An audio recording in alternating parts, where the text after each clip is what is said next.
The town may be kind of small, but these folks have big smiles and big hearts, and they know what it is to have simple fun down our way, where old-fashioned singing and homey gatherings make living mighty pleasant.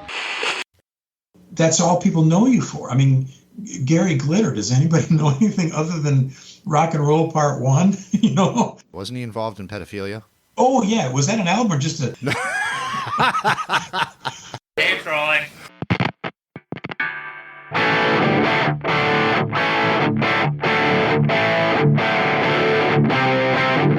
Welcome to Abandoned Albums, the documentary podcast where we take a closer look at some albums that may have been forgotten about over time, and some albums you may not even know existed. I'm your host, Keith R. Higgins, and riding shotgun with me is Rob Janicki. Hey, Keith, how are you? You know, Rob, thanks for asking. I'm going to go ahead and dig into my bag of quotes here and pull out one from Prince. Music is music, ultimately. If it makes you feel good, cool. And I feel good today because we are talking about some very good music. But what worries me even more is the way she goes out dancing at these juke joints. She's got nothing in her head but boys, boys, boys. On this episode of Abandoned Albums, Jeff Murphy from the band Shoes stops by Thunder Love Studios to have a chat with us about that band's 1979 major label debut, Present Tense.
Shoes began to get some attention after their 1977 DIY full-length album, Black Vinyl Shoes, made its way into the ears of such tastemakers like Ira Robbins from New York's Trouser Press and Robert Christgau from The Village Voice.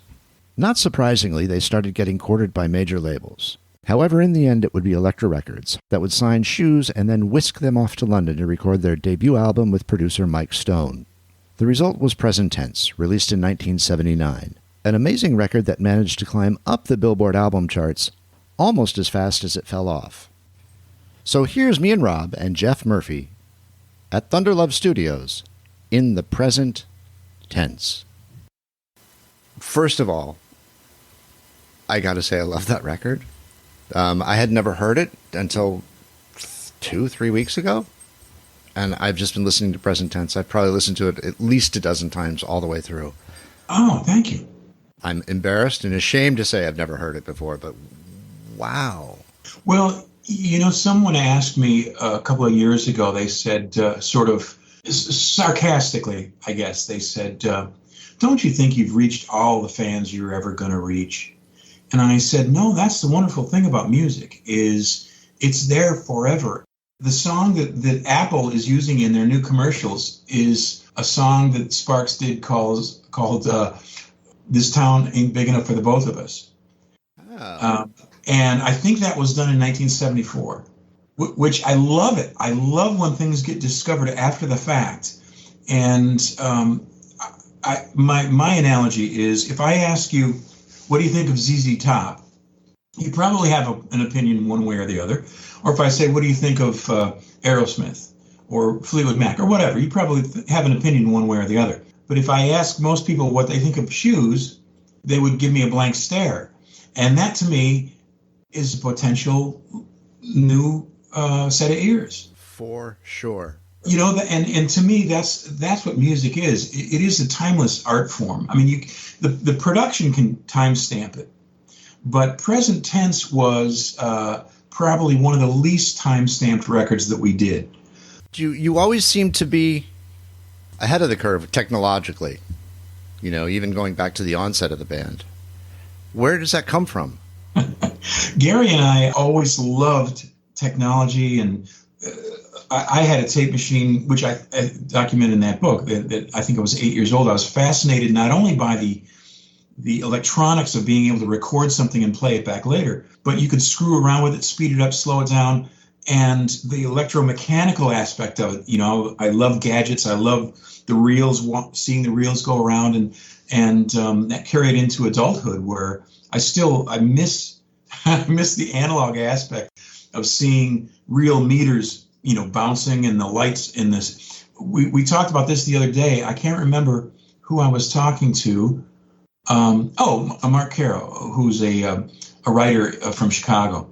I was talking to him last week, and I mentioned the fact that it used to be when you went into a studio, you could tell what brand tape they had by the smell, because every brand had a distinctive odor because of the adhesive that they used for the recording tape. And I miss that.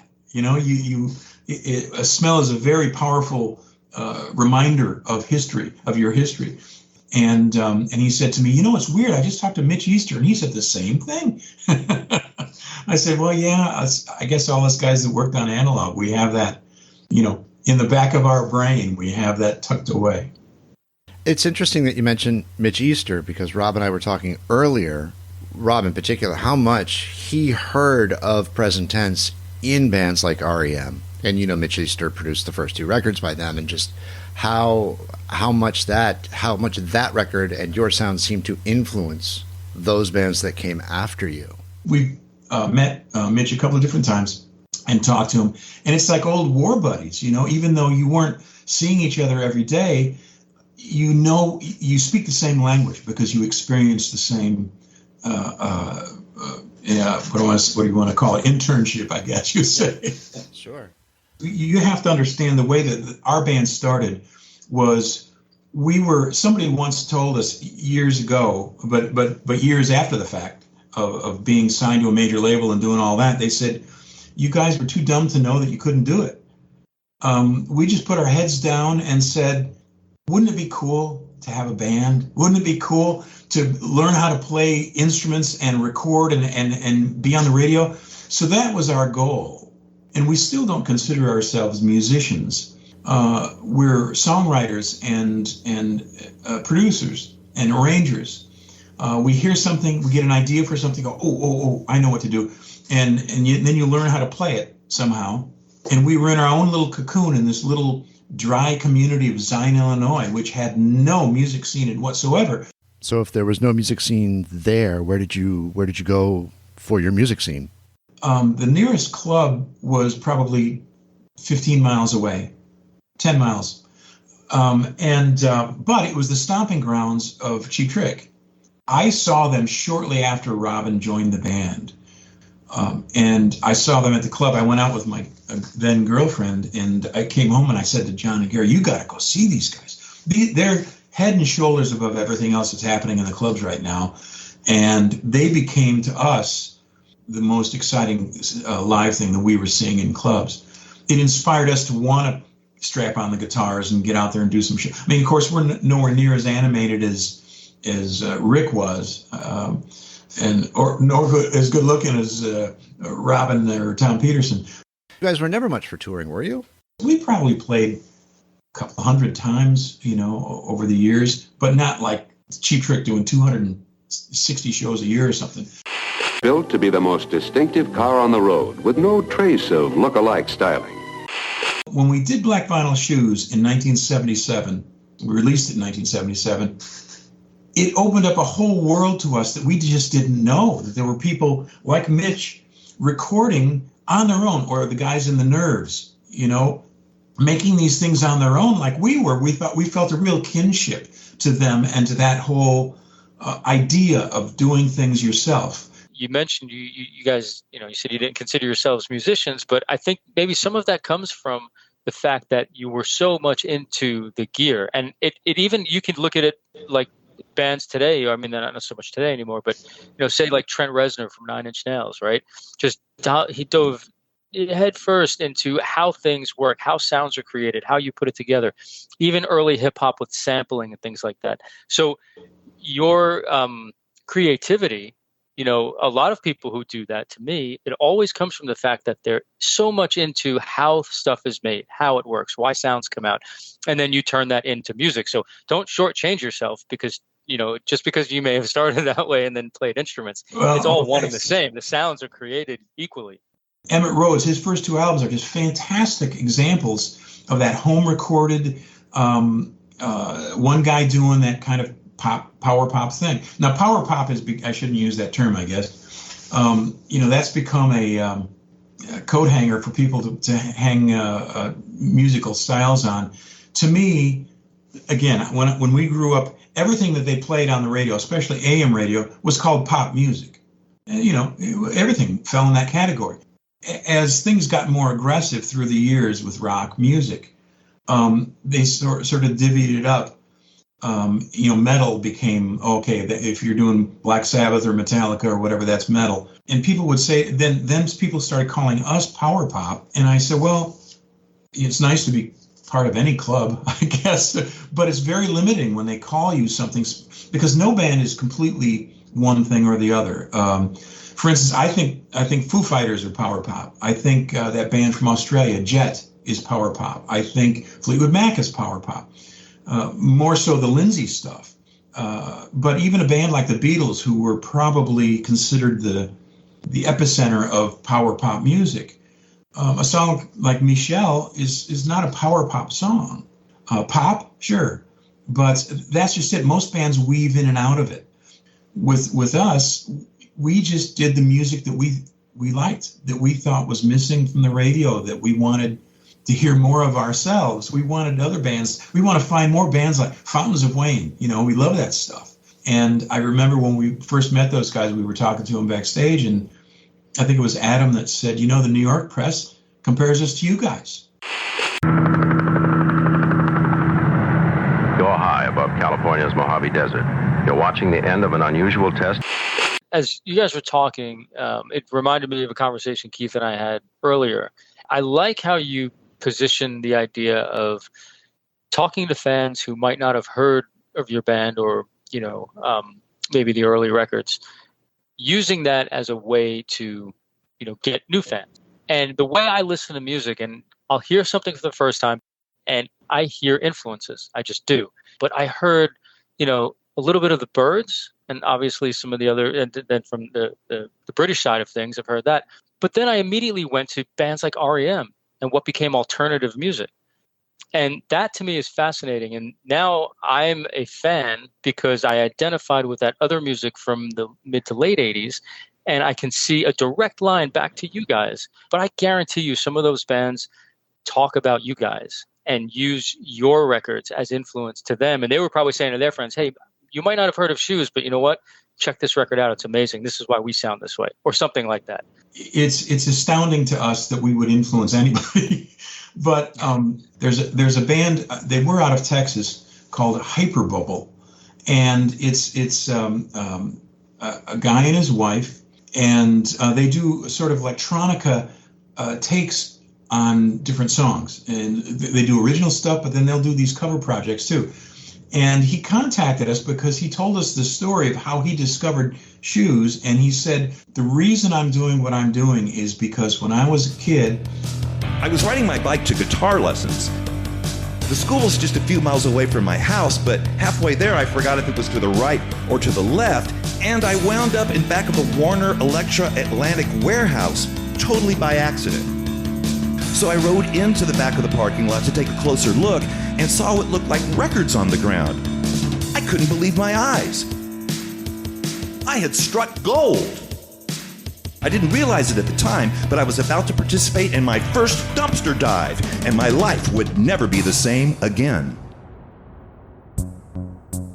Inside the dumpster, I found a lot more than records and tapes. I found memos, contracts, demos, sales reports, marketing campaigns, and press kits. I found trade publications that discussed my favorite bands, not in terms of words and music, but in terms of units, points, demographics, market shares, branding, target audiences, and crossover potential. I also salvaged 2 albums that totally changed my outlook on the music biz. One of the albums I took home was by a recording artist who went by the name of M.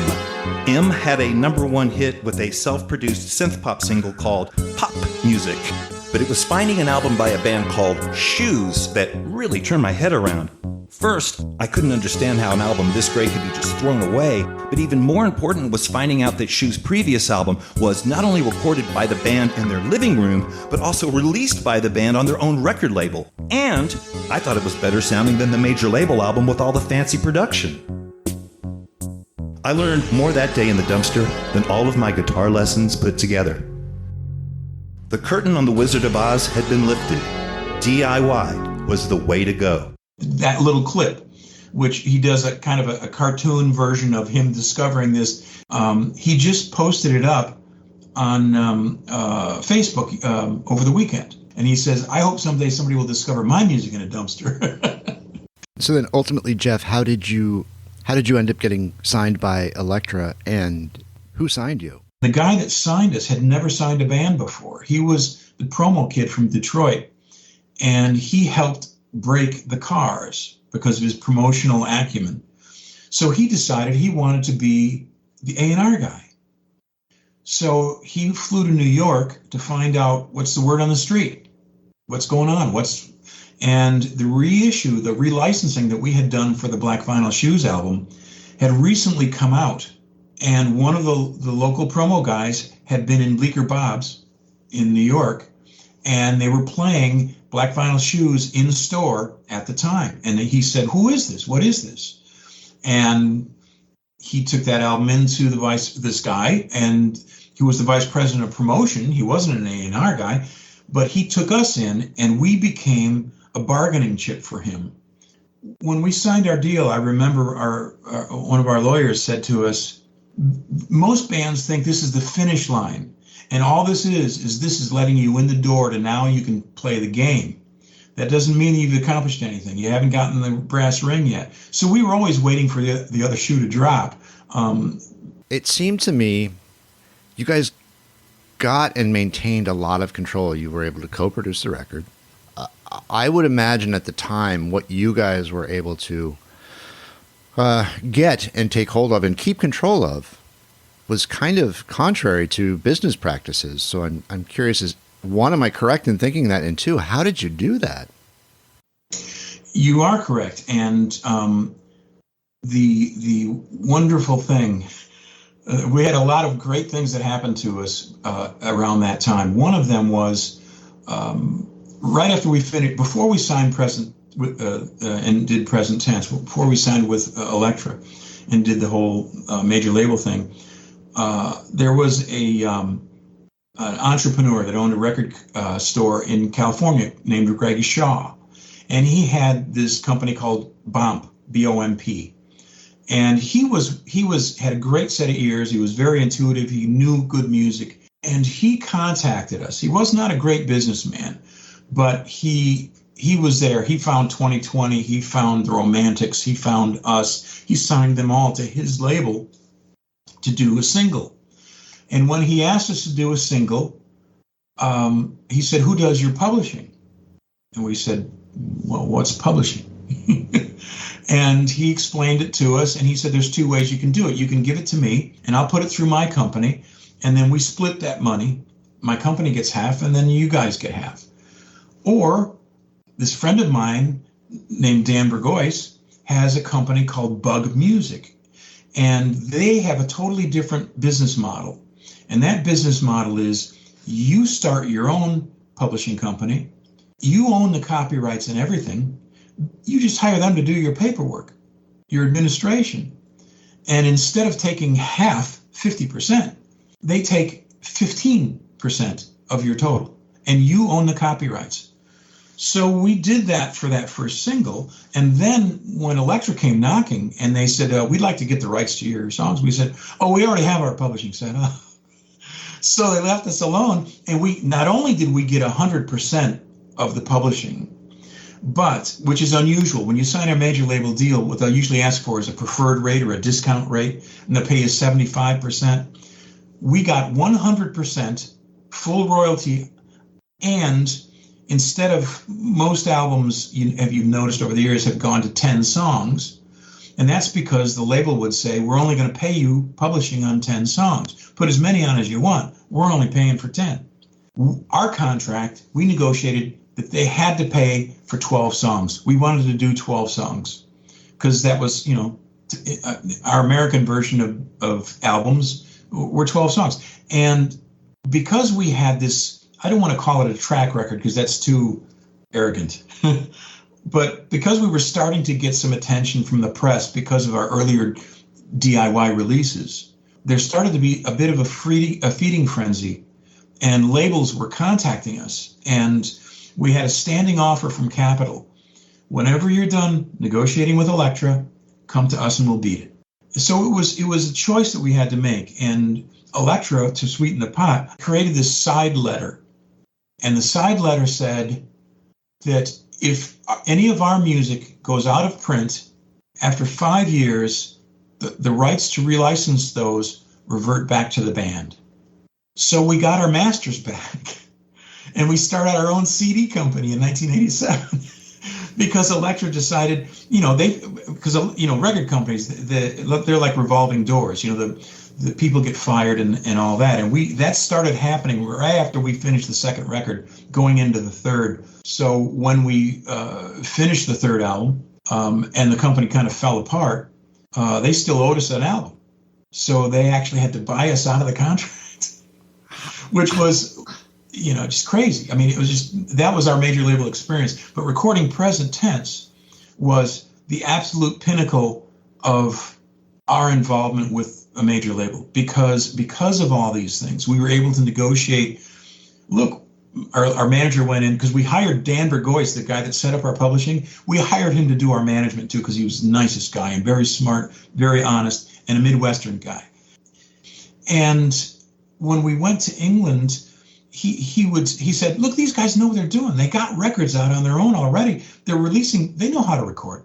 Just leave them alone. That was part of the reason we went to England. Not only was it, going to the fatherland, it's like, oh my God, this is where the Beatles, it was, we mixed that Trident. It was a dream come true. And going to England was partly that, partly a way to keep the record company from interfering because, if you're recording in LA, they're going to stop by with their girlfriends and a case of beer and they're going to hang out in the studio. And we didn't want that.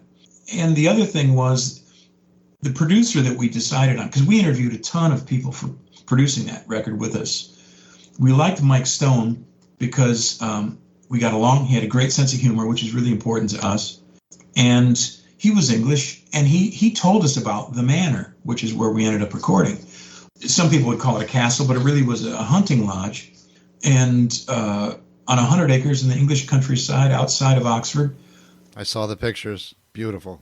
All-female staff. Cordon Bleu chef came in and made dinner every night. I mean, it was like, come on. We came out of Zion, Illinois. I'd never been on an airplane before. Major label stories we hear, and not just doing the podcast, but I mean, if you're a fan of music and, I think we all kind of geek out on music in our own way, read all the interviews, watch all the documentaries. I know I certainly do. You never hear a story of a major label, success almost in terms of how well you were able to navigate all those pitfalls that usually happen, in terms of royalties, publishing, the way they treated you and the way you were able to deal with them. That's pretty amazing. I mean, at the time, did you realize how good it was, or now looking back is when you realize? We would talk to other guys. Yeah, we would talk to other bands when we'd run into them, and they would say, "Oh man, our label sucks. We can't get any money and all this." The least expensive budget that we had was for the first album. Each budget got larger with each album, and we never had a budget that was less than six figures. And anything that we didn't spend, we got to keep. So, if we came in 30,000 or 40,000 under budget, that was money in our pocket. But Amazing. we learned pretty quick that the record companies had this attitude that, well, if it sounds this good for 50,000, it'll sound 3 times as good for 150,000. And they wanted us to spend that money. They didn't want to see us walk home with that money. They wanted to see it spent. So we did. You know, Present Tense was the cheapest album that we did for the label. Because when we went to England to do it, it was $2,000 a day, which included unlimited recording time because you're staying at the studio. It included all your meals, all your lodging, and there was an all-female staff there that cooked you the meals, besides the dinner that was the cordon bleu chef. That was all included. And they would say to us, hey, if you got some friends back home, fly them out, let them hang out here and have the meals and, you know, I mean, and just hang. I have to be honest with you, Robin, I did the math on this earlier, and the $2,000 a day, just figure it was 4 weeks, that's what, $14,000 a week. In today's dollars, that roughly equates to about $280,000. Really?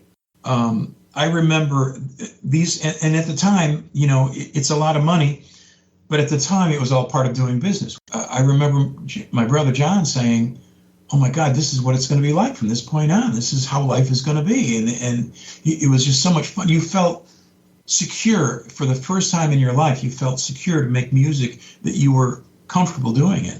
What do you think may have happened that caused Present Tense to sort of hit a wall commercially, like as far as sales go? They signed us, so we were teacher's pet because the head of promotion is the guy that signed us.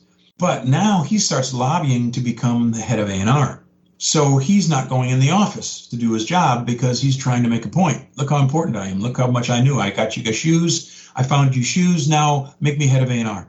And that was all kind of going down during the promotion of Present Tense when it was still going up the chart. And suddenly, you know, the brakes kind of got slammed on because he said, no, I'm not going to go in the office because I want A&R. So he eventually became head of A&R, and things kind of got dicey for us after that, as usually happens when you lose your big champion. I mean, we still were important to him, but it was other people making those promotion decisions after that. The problem was in our first meeting after we finished the Present Tense album, we flew back from England with it. We sat down with the entire staff from Elektra, all the heads of the departments, in the conference room, and they do the big playback thing, you know, and it becomes this cheer, this pep rally, you know, and everybody's like so excited. And the chairman of the board from Warner Brothers, who's Joe Smith at the time, he said, we expect this album to sell between 3 and 4 million copies, which was the kiss of death. Because now you have this, I mean, come on, how many bands sell 1 million records on their first release? I mean, it just doesn't happen. Very, very rarely. And if you do, you're one of the chosen few. But you have now established a level of expectation. And when it doesn't do that, it disappoints. And that's what we experienced was the great support we had from them. They could not decide what song to release as a single because everybody liked a different song, which as a bunch of songwriters, we were thrilled to death. That's what we wanted to do, was make a record. You know, we didn't want to have an album like The Knack, which actually that all happened while we were in England, so we didn't find out about it till we came home. But, you know, if you say, hey, The Knack are doing a tour, what are you going to do? You're going to hang around and hear that one song, My Shrun, which is a great song, and then they're going to go get a beer or something. You know, I mean.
rock and roll and brothers kind of have an interesting history. Did you and your brother, did you get along? Was it a... Oh, absolutely. I mean, the John and I, when we were little kids, our dad left. Our dad deserted us when we were young. I was 7 and John was 8, and my dad went to work one day and never heard from him again. Never showed up, just disappeared. Took the car, gone. See you later. And I think that bonded us in a way that is, you tend to cling together. How did growing up in a community as small as Zion influence your music? Or did it? It was all about Chicago radio. I mean, we could hear back then, I mean, before FM became a deal, which would have been like 1968. But before that, we were, and every red-blooded kid in our neighborhood that we were exposed to lived by the 2 AM stations out of Chicago, the 2 rock AM stations, which were WLS and WCFL. And they were very competitive. And you heard, it was so exciting because they would play, Motown, then they would play the Beatles, then they would, British Invasion, then they would play something from San Francisco, something from Philadelphia. And the top 10 changed every day. So we would take our transistor radios and put them under our pillow and listen and try to guess what the number 1 song was going to be that day. Is it going to be the Beatles, or is it going to be the Supremes, or whatever? And now, I mean, you can not turn your radio on for 10 years and turn it back on and it'll be playing the same stuff. It's so sad. I feel bad for the people that will never have that experience that we did. You had to run to keep up. There was this constant flow of new. It was so invigorating. How do you think the expansion of FM radio impacted you? FM radio started in the late 60s and early 70s. That's what we were in tune to, but we were always, I don't want to say ahead of the curve, but I remember when John brought home, my brother was kind of our musical compass. He always read interviews and reviews and Rolling Stone and Crawdaddy and Cream and all these different publications. And we were into, I guess you would say, underground albums, like Love Forever Changes. The average Joe Blow on the street didn't know what that was. We did. In 1968, we were listening to that album, and we were listening to Earth Opera. Even after we signed with Elektra, we'd go to a radio station, and they would ask us, "Who are you influenced by?" And we'd say, "Oh, Big Star and Nils Lofgren. His band 1+1, or his band Grin. That album 1+1 is great." And they just wrinkle their brow because they didn't know what we were talking about. So to discover this whole undercurrent of things, it feels like you're kind of you're in the secret society. It's so much fun to know kind of something that the mainstream hasn't caught on to yet. And John was always great at knowing what was going to be there, what was going to happen. He still is. He'll say to me, "Hey, have you heard that song by such and such? Oh, there's a really cool lyric in that." But it's just harder to find now because there's so much music that it's hard to see the forest for the trees. The one thing I want to ask you about is you're avoiding the plane crash. We're reporting this afternoon on the worst commercial air disaster in United States commercial aviation history. At O'Hare Field, Flight 191, American Airlines, bound for Los Angeles. The account of possible disaster victims ranges from 263 up to 279, some as high as 290. The band was booked on that flight. We were booked on that flight, yeah. So we were flying out to L.A. It was Memorial Day weekend, 1979, May 25th, I think it was. And it was American 191. And we were excited because we're thinking, oh man, record company does not realize it's Memorial Day weekend. We're flying out on Friday. There's not going to be anybody in the office Friday, Saturday, Sunday, Monday. We got a 4-day paid vacation before we have to do anything in sunny Los Angeles. I mean, come on. And we were all packed and ready to go. And Thursday night, I think our flight was around 1 o'clock in the afternoon, or as I recall, on Friday. Thursday night, they called us and they said, look, they realized it. No one's going to be in the office. So we've canceled your flights And we were furious because we were saying, come on, literally, we got our bags packed. We're halfway out the door. And that plane went down and killed everybody on board. We still kind of hold our breath a little bit on every May 25th. One of the things I like on Present Tense a lot is the difference specifically between the guitars. And this is where I think the power pop label certainly doesn't fit, because you guys were doing things, at least to my ears, that you had the lighter, jangly kind of, melodic sound, and then you had a crunch and you had a heaviness that you were playing, that riffs were being played over the lighter sounds, and that wasn't really a thing for what people would call power pop.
You were combining the light and the heavy, and you did it in a way that made a lot of sense.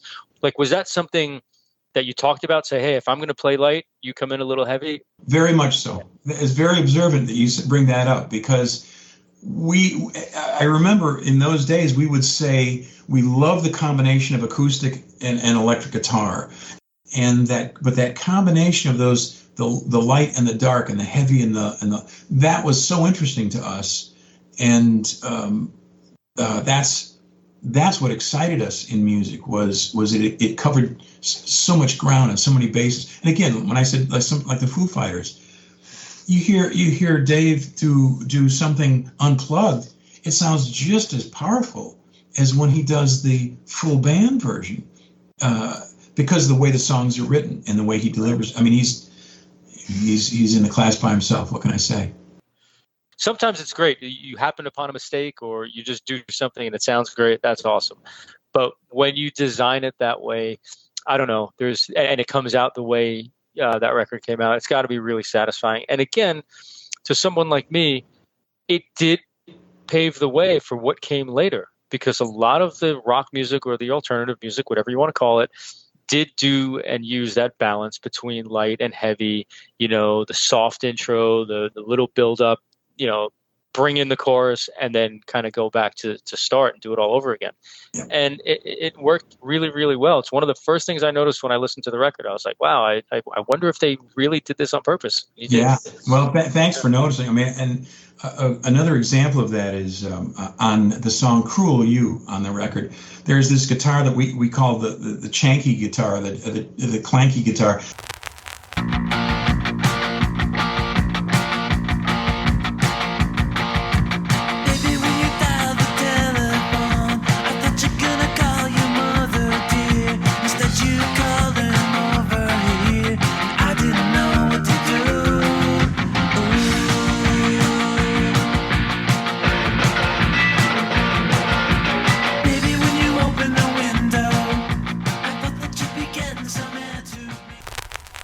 But that guitar on Cruel You, I remember I took this little single speaker boogie amplifier into this little bathroom in the main house at the manor.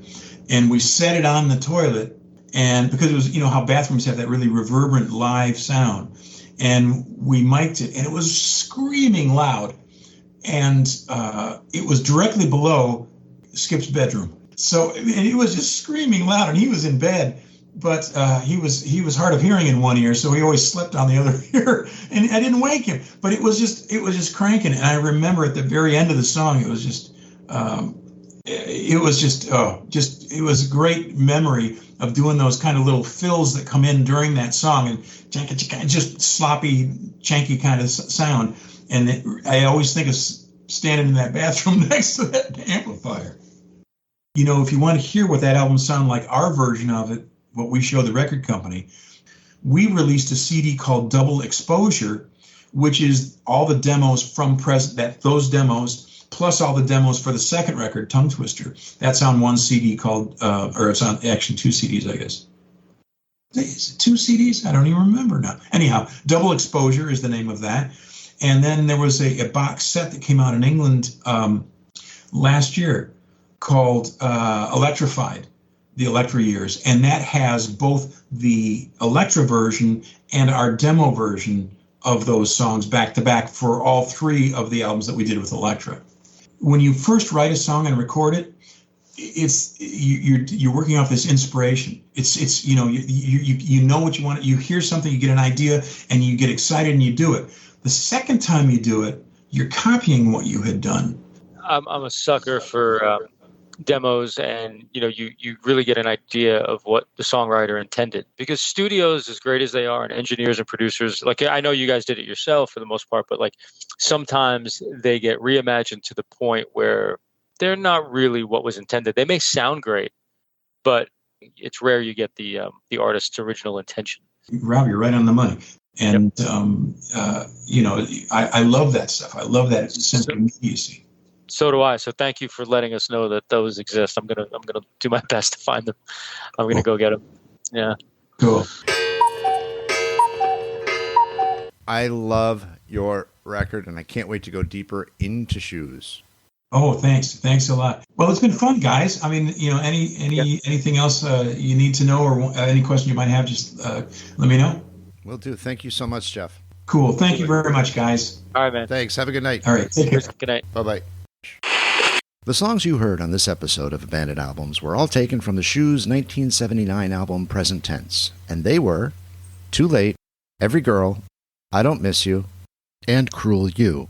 Present Tense is available to stream wherever you stream your favorite music. Jeff Murphy's book, Birth of a Band, The Record Deal and the Making of Present Tense, is available at Amazon.com. Many thanks to Jeff Murphy and the rest of the band. Thanks to Jess and Jeff from Hyperbubble, who allowed us to use a clip from their documentary, Cowgirls and Synthesizers. Abandoned Albums was recorded at Thunder Love Studios.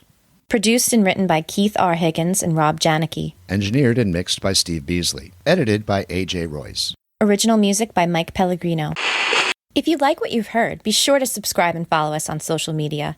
At Twitter, we are at Abandoned Albums, and on Instagram, we are at Abandoned_albums. As always, thanks to Rob Janicki, S.W. Loudon, Nathan Sage, Steve Beasley, Mike Pellegrino, Tharina Bella, and of course, our executive producer, Rufus Thunderlove.